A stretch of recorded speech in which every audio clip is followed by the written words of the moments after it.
ഞാൻ വളരെ ഇമോഷണലാണെന്ന് ഭാവന പറയുന്നു. ചെറിയ ചെറിയ കാര്യങ്ങൾ മതി സന്തോഷിക്കാനും സങ്കടപ്പെടാനും.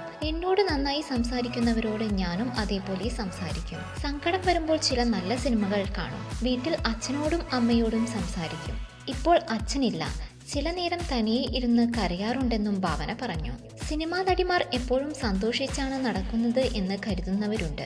ഓരോ നടിയിലും ഒരു സാധാരണ പെൺകുട്ടിയുണ്ട് എന്ന് വളരെ കുറച്ചുപേർ മാത്രമേ മനസ്സിലാക്കുന്നുള്ളൂ. 1000 പ്രശ്നങ്ങൾക്ക് നടുവിൽ നിൽക്കുമ്പോഴും ഫോട്ടോ എടുത്തോട്ടെ എന്ന് ചോദിച്ച് ആരെങ്കിലും വരുമ്പോൾ ചിരിച്ചുകൊണ്ട് നിന്നുകൊടുക്കുമത്രേ. ഇവൾ സിനിമാ നടിയാണ്, ഇവളെക്കുറിച്ച് എന്തും പറയാം എന്ന രീതിയിൽ ആരെങ്കിലും സംസാരിക്കുന്നത് കേൾക്കുമ്പോൾ ദേഷ്യം വരും. നടിമാരെ ദൈവം പ്രത്യേകം ഡിസൈൻ ചെയ്തതൊന്നും നടിമാരും ഒരു കുടുംബത്തിൽ ജനിച്ചു വളരുന്നവരല്ലേ. ധരിക്കുന്ന വേഷം നോക്കിയാണ് ചിലർ അവൾ ശരിയല്ല എന്ന് പറയുക. അതൊക്കെയാണ് ഭാവനയെ ദേഷ്യം പിടിപ്പിക്കുന്നത്. കൂടുതൽ സിനിമാ വാർത്തകൾക്കും വിശേഷങ്ങൾക്കും ഇപ്പോൾ തന്നെ സബ്സ്ക്രൈബ് ചെയ്യൂ മലയാളം ക്രിയേഷൻസ്.